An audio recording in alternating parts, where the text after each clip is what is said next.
जय श्री कृष्ण। भक्तों, एक बार देवी लक्ष्मी ने भगवान विष्णु से पूछा, प्रभु आप तो अनादि हैं, अनंत हैं, किंतु फिर भी आप पृथ्वी पर इतने सारे व्रत और पर्व क्यों स्थापित करते हैं? तब भगवान श्रीहरि ने मुस्कुराते हुए कहा, देवी, ये सब मनुष्यों के कल्याण हेतु है। जब जब मनुष्य मेरे प्रिय वृक्षों, नदियों और पर्वों का पूजन करता है, तब वो मुझसे सीधा संबंध जोड़ता है। ऐसा ही एक व्रत है आंवला नवमी का व्रत, जो मेरे स्वयं के स्वरूप की उपासना का प्रतीक है।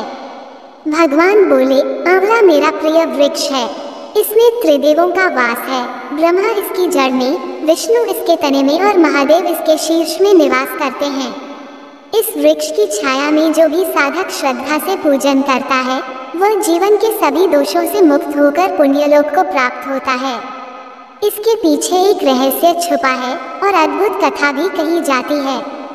तो भक्तों, आइए जानते हैं कि आंवला नवमी क्यों मनाई जाती है और इससे जुड़ी कथाओं का श्रवण भी करेंगे। आपसे निवेदन है कि आप वीडियो को अंत तक अवश्य सुने और श्री हरि विष्णु की कृपा के साक्षी बने। जय श्री हरि विष्णु, जय माँ लक्ष्मी। दीपावली के बाद जब घरों की दीवारों से अब भी हल्की हल्की दीपक की लौ चमक रही होती है, जब वातावरण में सुगंधित धूप, गोमे से सन्यांगन और तुलसी चौरे की लौ मिलकर एक दिव्यता रचते हैं, तभी आता है एक ऐसा पर्व जो केवल धर्म नहीं बल्कि प्रकृति भक्ति का संदेश देता है, आंवला नवमी, जिसे अक्षय नवमी भी कहा जाता है। इस दिन कार्तिक मास के शुक्ल पक्ष की नवमी तिथि होती है और ये तिथि भगवान विष्णु की विशेष पूजा के लिए अत्यंत शुभ मानी जाती है। कहा गया है कि दिवाली के 8 दिन बाद जो व्यक्ति आंवले के वृक्ष की पूजा करता है, उसे अक्षय पुण्य प्राप्त होता है, जो कभी नष्ट नहीं होता। यही कारण है कि इसे अक्षय नवमी कहा जाता है। इस वर्ष 2025 में आंवला नवमी का शुभ मुहूर्त 31 अक्टूबर 2025 को है।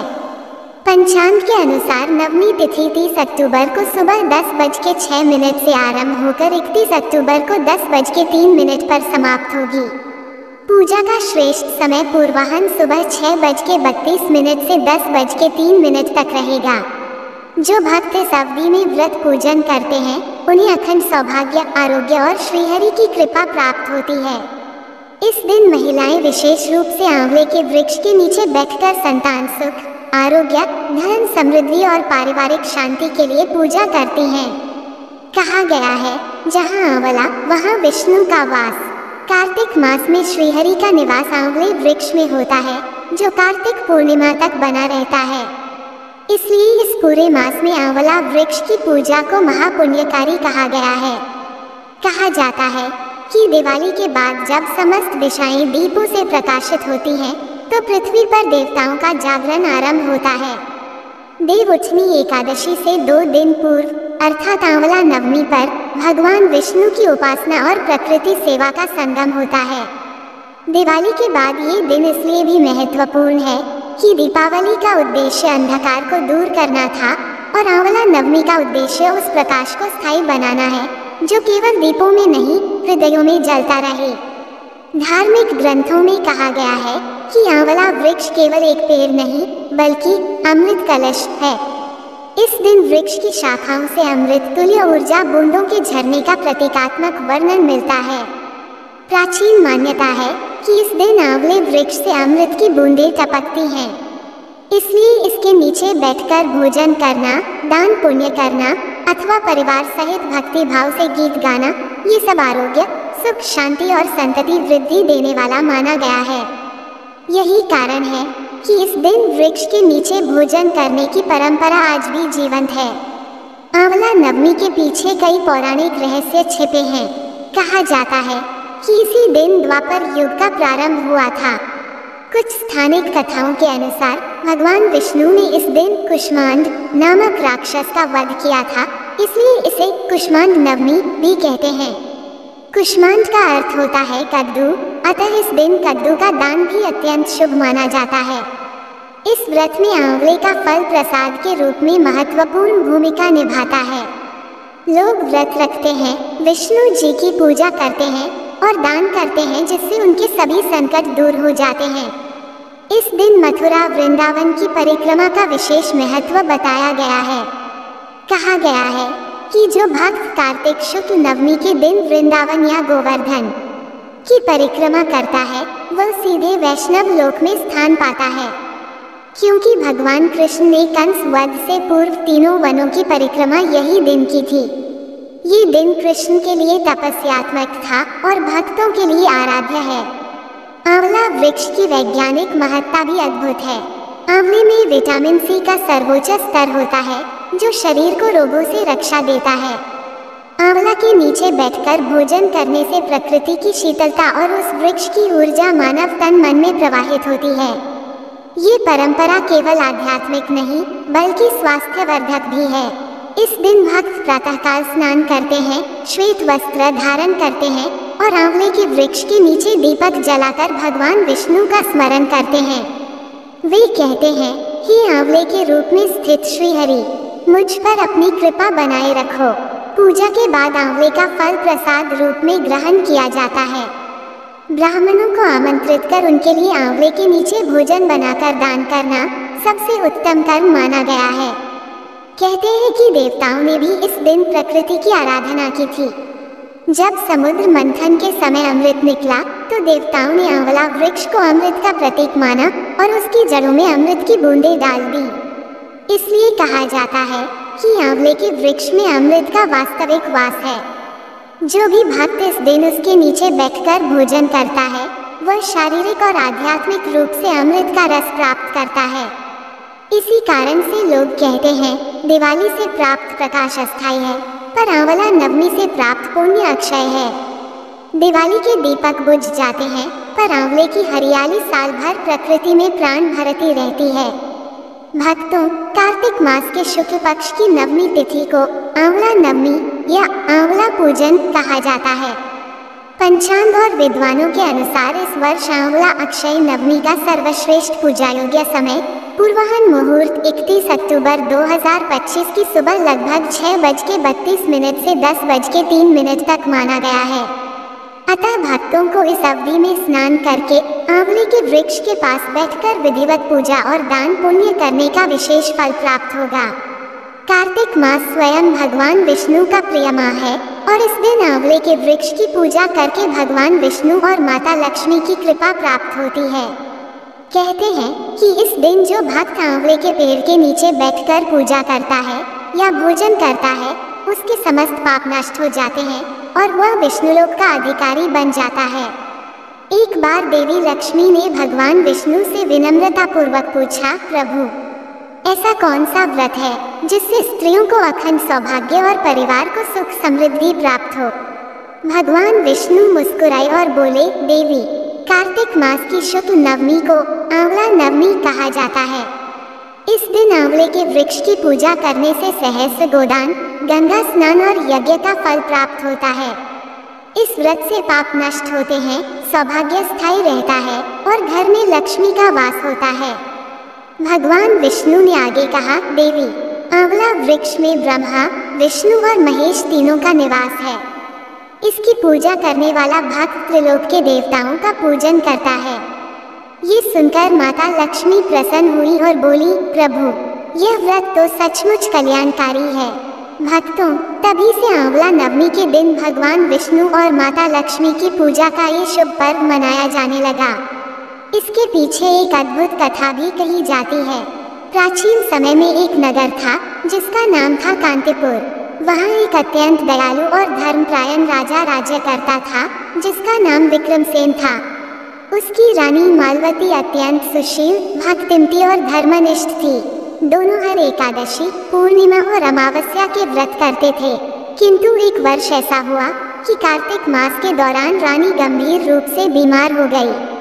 डॉक्टरों और वैद्यों ने बहुत उपचार किए परंतु कोई लाभ नहीं हुआ। राजा अत्यंत दुखी हुए और उन्होंने भगवान विष्णु से प्रार्थना की, हे नारायण, यदि मेरे जीवन का कोई भी पुण्य शेष है तो मेरी रानी का दुख दूर कर दीजिए। उसी रात राजा को स्वप्न में भगवान विष्णु का दर्शन हुआ। उन्होंने कहा, राजन, तेरी रानी का रोग केवल औषधियों से नहीं मिटेगा। कार्तिक मास की शुक्ल नवमी को आंवला वृक्ष के नीचे मेरा पूजन कर और रानी को भी वहां बैठाकर भोजन कराना। उस वृक्ष के नीचे स्वयं मैं निवास करता हूँ। सुबह होते ही राजा ने नगर में घोषणा करवा दी, आज से सभी लोग कार्तिक नवमी को आंवले का पूजन करेंगे। नवमी के दिन पूरे नगरवासी आंवले के वृक्षों के नीचे एकत्र हुए। राजा रानी ने विधिवत पूजा की, दीप जलाया, भगवान विष्णु का आवाहन किया और आंवले के वृक्ष की जड़ में दूध, जल, गंगाजल अर्पित किया। पूजा के पश्चात रानी ने वही प्रसाद रूप में भोजन किया। जैसे ही पहला ग्रास उन्होंने मुख में डाला, उनके शरीर से रोग के सारे लक्षण गायब हो गए। पूरे नगर में जय विष्णु, जय आंवला वृक्ष के नारे गूंज उठे। तब भगवान विष्णु ने आकाशवाणी की, हे भक्तों, आज से जो कोई कार्तिक नवमी के दिन आंवला वृक्ष का पूजन करेगा, उस पर मैं और लक्ष्मी जी की सदैव कृपा बनी रहेगी। वो व्यक्ति कभी दरिद्र नहीं होगा और उसके कुल में सदैव धर्म और भक्ति की वृद्धि होगी। इस प्रकार आंवला नवमी व्रत का शुभारंभ हुआ। इसी कारण इस दिन आंवले के वृक्ष के नीचे पूजा करने, कथा सुनने और भोजन करने की परंपरा प्रचलित हुई। भक्तों, अब जानते हैं इस व्रत की पूजन विधि और इसके अद्भुत फल की कथा। कार्तिक मास के शुक्ल पक्ष की नवमी तिथि को प्रातः स्नान कर स्वच्छ वस्त्र धारण करें। एक पात्र में गंगाजल लेकर आंवला वृक्ष की जड़ में अर्पित करें। फिर भगवान विष्णु का स्मरण करते हुए कहें, ओम नमो भगवते वासुदेवाय नमः। आंवला वृक्ष पर रोली, चावल, पुष्प, दूध, जल, दीप और धूप अर्पित करें। वृक्ष के चारों ओर 3 बार परिक्रमा करें। इसके पश्चात वहां बैठकर विष्णु सहस्रनाम का पाठ या विष्णु सहस्त्र का स्मरण करना अति फलदायी माना गया है। इस दिन ब्राह्मणों, कन्याओं और गरीबों को भोजन कराना भी अनिवार्य माना गया है। जो व्यक्ति स्वयं आंवला वृक्ष के नीचे बैठकर भोजन करता है, वह अनंत जन्मों का पुण्य प्राप्त करता है। कहा गया है, आंवले के नीचे भोजन करना तिरुपति के दर्शन करने के समान फलदायी है। एक अन्य पौराणिक कथा के अनुसार सतयुग में एक ब्राह्मण पत्नी थी जिसका नाम सुहासिनी था। वह अत्यंत धार्मिक, पतिव्रता और विष्णु भक्त थी। हर वर्ष कार्तिक मास में वह अपने पति के साथ आंवला वृक्ष की पूजा करती थी। किंतु एक बार उसके पति तीर्थ यात्रा पर चले गए और वह अकेली रह गई। उसने सोचा, क्या बिना पति के ये व्रत करूं या नहीं। तभी एक दिव्य आवाज आई, देवी, श्रद्धा से जो कार्य किया जाए उसमें भगवान स्वयं सहयोग देते हैं। सुहासिनी ने पूरी श्रद्धा से आंवला नवमी का व्रत किया। उसने वृक्ष की जड़ में दीप जलाया, फूल चढ़ाए और भगवान विष्णु का नाम जपते हुए वही भोजन किया। उसी समय भगवान विष्णु स्वयं वहां प्रकट हुए और बोले, देवी, तेरा यह व्रत मुझे अत्यंत प्रिय हुआ। आज से जो भी इस व्रत को करेगा उसे लक्ष्मी जी का आशीर्वाद सदैव प्राप्त होगा। उसके घर में कभी अन्न, धन या सौभाग्य की कमी नहीं रहेगी। आंवला नवमी का एक वैज्ञानिक पहलू भी अत्यंत रोचक है। आयुर्वेद के अनुसार आंवला फल में विटामिन सी प्रचुर मात्रा में पाया जाता है, जो रोग प्रतिरोधक शक्ति को बढ़ाता है। कार्तिक मास के दौरान इसका सेवन शरीर को शुद्ध करता है और पित्त दोष को संतुलित करता है। इसी कारण हमारे ऋषियों ने इस दिन आंवले का सेवन और पूजन दोनों अनिवार्य बताया, ताकि शरीर और आत्मा दोनों की शुद्धि हो सके।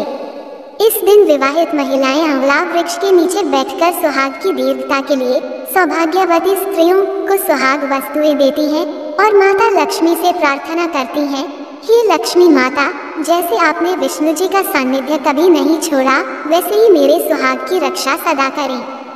भक्तों, इस दिन का एक और विशेष नाम अक्षय नवमी भी है, जिसका अर्थ है कभी न क्षय होने वाली पुण्य तिथि। इस दिन जो कोई दान, जप या पूजन करता है, उसका फल अनंत गुना होकर उसे प्राप्त होता है। कहा गया है, आंवले के तले जो करे नवमी पूजा प्राण, नरक द्वार न पावे, विष्णु लोक में हो स्थान। अंततः जब सूर्य अस्त होता है और कार्तिक की ठंडी हवा में आंवले की पत्तियां हिलती हैं, तो ऐसा लगता है जैसे भगवान विष्णु स्वयं मुस्कुराते हुए आशीर्वाद दे रहे हों, हे भक्तों, जिसने आज आंवले की पूजा की वो मेरे सानिध्य को प्राप्त करेगा। उसके घर लक्ष्मी का वास रहेगा और उसके कुल में कभी दरिद्रता नहीं आएगी। आंवला नवमी केवल एक व्रत नहीं बल्कि भगवान विष्णु की उपासना, स्वास्थ्य और समृद्धि का संगम है। जो इसे श्रद्धा से करता है वह जीवन में सुख, समृद्धि और मोक्ष तीनों प्राप्त करता है। भक्तों, अब हम सुनेंगे आंवला नवमी की दूसरी कथा। बहुत समय पहले एक समृद्ध लेकिन दयाहीन राज्य था जहाँ राजा आंवलिया राजा शासन करते थे। राजा ने एक दिन प्रण लिया कि वे प्रतिदिन अपनी प्रजा में 1.25 मन आंवला दान करेंगे और उसके बाद ही भोजन करेंगे। ये दान प्रक्रिया देखें तो सरल थी, पर राजा की प्रजा तथा उनके पुत्रों को ये प्रिय नहीं था। पुत्रों और बहुओं ने कहा, ये दान क्यों? हमारा खजाना तो धीरे धीरे खत्म होगा। राजा ने अपनी निष्ठा नहीं छोड़ी और नियम अनुसार दान करते रहे। समय बीतने पर पुत्रों का व्यापार ठप पड़ने लगा।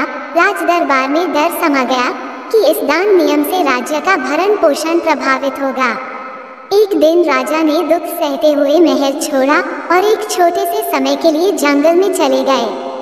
वहां उन्होंने देखा कि भगवान ने उनकी निष्ठा देखकर उन्हें एक नया सुंदर राज्य दिया है, जहां आंवले के पेड़ों की कतारें थी, हर शाखा पर फल झूल रहे थे। राजा और रानी ने वहां बैठकर पुनः अपने नियम को निभाया, दान दिया, पूजा की, आंवला वृक्ष के नीचे भोजन किया। इसके विपरीत पुत्र बहुओं के भाग्य में गिरावट आई, क्योंकि उन्होंने दान नियम को टाल दिया था। जब पुत्रों ने अपनी गलती और पिता की भक्ति को देखा तो वे मनोभाव से अपने पिता के पास गए और माफी मांगी। पिता ने उन्हें समझाया, दर्शन करो, दान करने से खजाना नहीं घटता, बढ़ता है। आंवले का वृक्ष और इस दिन का व्रत देवों का प्रिय है। पुत्र बहुओं ने आंवले के पेड़ की पूजा करना शुरू किया और दान कार्य में लग गए। तुरंत ही उनके घर में खुशहाली लौट आई, संपत्ति बढ़ी, संतान सुख हुआ और राज्य परिवार में आनंद छा गया। इस कथा से यह शिक्षा मिलती है, सच्ची श्रद्धा और नियम से किया गया व्रत, दान या वृक्ष पूजा कभी व्यर्थ नहीं जाती। जिसे हम महज दिखावे के लिए करते हैं वह शीघ्र नष्ट होता है, पर जिसे हृदय से निस्वार्थ भाव से किया जाता है वह अक्षय पुण्य बन जाता है। इसलिए इस पर्व को अक्षय नवमी कहा गया है, क्योंकि इस दिन किया गया पुण्य कभी नहीं क्षय होता। इस कथा में आंवला वृक्ष का विशेष स्थान है, जो दिखाता है कि प्रकृति वृक्ष भी देवता परिवार का अंग है। जब राजा ने वृक्ष की पूजा की, अपने नियम पर टिके रहे, तब उन्हें दिव्य राज्य मिला। जब पुत्रों ने वृक्ष दान को तुच्छ समझा, तब वे पतन को प्राप्त हुए। ये हमें याद दिलाता है कि वृक्ष दान, पवित्र दिन व्रत और श्रद्धा भाव से किया गया कर्म हमें सिर्फ इस जन्म में नहीं, आने वाले जन्मों में भी लाभ देता है। तो इस आंवला नवमी पर जब आप आंवला वृक्ष के नीचे दीपक जलाएंगे, पूजा करेंगे, दान करेंगे, तो इस कथा को याद कीजिए। कहिए, हे आंवले व स्वरूप विष्णु, मैं भी आपके चरणों में श्रद्धा भाव से समर्पित हूँ। मुझे अक्षय पुण्य दे, मेरे परिवार को स्वास्थ्य, संतान सौभाग्य एवं घर परिवार में सुख शांति दान करें। भक्तों, अब हम सुनेंगे आंवला नवमी की तीसरी कथा। बहुत समय पहले एक समृद्ध और धर्मशील नगर था जिसका नाम था अम्बलपुर। वहाँ के राजा महाराजा बहुत दानशील थे, किंतु उनके राज्य में एक ऐसा विचित्र नियम था कि हर दिन राजा स्वयं 1.25 मन आंवला दान किए बिना भोजन न करते। इस वृत्ति के कारण राजा का नाम हो गया आंवलिया राजा। राजा और उनकी रानी दोनों ही भक्तिमान थे और वे प्रतिदिन सुबह उठकर आंवले के वृक्ष के नीचे पूजा करते, ब्राह्मण दत्तक भोजन कराते और फिर भोजन करते। परंतु राजा के बड़े पुत्र एवं पुत्रवधू को यह नियम भारी लगता था। उन्होंने कहा, पिता, यदि आप प्रतिदिन इतने बड़े दान करें तो हमारा खजाना एक दिन समाप्त हो जाएगा। इस वृत्ति को शीघ्र बदलना चाहिए। ये बात सुनकर राजा चिंतित हुए। उन्होंने स्वयं सोचा, यदि मैंने ये दान बंद किया तो धर्म का संतुलन बिगड़ जाएगा। अतः उन्होंने अपने राज्य तथा सिंहासन को त्याग कर रानी सहित एक बियाबान जंगल में चले जाने का निर्णय लिया। वहां पहुंचकर उन्होंने पाया कि दान न होने के कारण उनका राज्य, साथ साथ उनकी भक्ति भी क्षीण हो गई। 7 दिन तक राजा रानी ने भूखे प्यासे दिन बिताए। इसी दौरान उन्हें एक दिव्य स्वप्न आया। भगवान विष्णु ने दर्शन दिए और कहा, हे राजा, तूने धर्म का पालन किया है, इसलिए मैं तुझे दान का फल दूंगा, संदेह न कर। सुबह जब राजा रानी उठे तो उन्होंने देखा कि जंगल के बीच में स्वर्णाकार आंवला वृक्ष खिला हुआ है। चारों ओर सोने चांदी के फलों की वर्षा हो रही है। वृक्ष के नीचे पहले जैसा महल, बाग बगीचे और प्रजा समुद्र से समृद्ध स्थिति में थी। भगवान ने स्वरूप बदल कर कहा, हे राजा, जैसे तूने ब्राह्मणों को दान किया था वैसा ही आज तू इन आंवला मूलियों को ब्राह्मणों को दान कर, यही राह है धर्म की। राजा रानी ने तत्काल विधिवत पूजा की, आंवले के फल ब्राह्मणों को दिए, भोजन कराया और प्रसन्न मन से भोजन ग्रहण किया। उस दिन से राजा रानी के राज्य में समृद्धि सौभाग्य स्थिर हो गया और लोगों में धर्म भक्ति का प्रचार फैल गया। वहीं राजा के पुत्र और पुत्रवधू, जिन्होंने पहले इस नियम को हल्के में लिया था, अब दैवीय नियति के अनुरूप भाग्यवश हार गए। उनका राज्य छीन लिया गया, वे दीन दुखी हो गए। जब वे पिता के राजकाज की ओर शरण लेने आए तो राजा रानी ने उन्हें बिना नाम पता पहचाने काम दिया और धीरे धीरे बेटे बहू को अपनी गलती का बोध हुआ। एक दिन बहू ने अपनी सास की पीठ पर वही मस्सा देखा जो पहले राजा की पीठ पर था और वही अंततः पहचान हो गई। राजा ने उन्हें समझाया, दान से धन नहीं घटता बल्कि बढ़ता है। आंवले का दान, आंवला वृक्ष की पूजा और श्रद्धा का फल अक्षय है। उनके पश्चात पुत्र बहू ने मन से आंवला वृक्ष की पूजा, दान और व्रत विधि अपनाई। इससे उनके जीवन में खुशहाली पुनः आई। यही से यह व्रत कथा लोक में प्रचलित हुई कि जो व्यक्ति कार्तिक शुक्ल नवमी के दिन आंवले के वृक्ष की पूजा करता है, दान भोजन करता है, वह अक्षय पुण्य प्राप्त करता है। इस कथा से हमें स्पष्ट शिक्षा मिलती है, श्रद्धा, भक्ति, व्रत और सेवा दान यही जीवन का सार है। दिखावा, आलस्य तथा संकोच इनका नाश करते हैं। उसी वृत्ति से आज ये पर्व आंवला नवमी अक्षय नवमी के रूप में मनाया जाता है, ताकि हम याद रखें कि जो कर्म निष्ठा से किया गया है वह कभी क्षय नहीं होता। प्रेम से बोलिए, जय श्री हरि विष्णु, जय लक्ष्मी माता। ऐसे ही और भी रोचक और आध्यात्मिक वीडियो के लिए चैनल को सब्सक्राइब कर लें।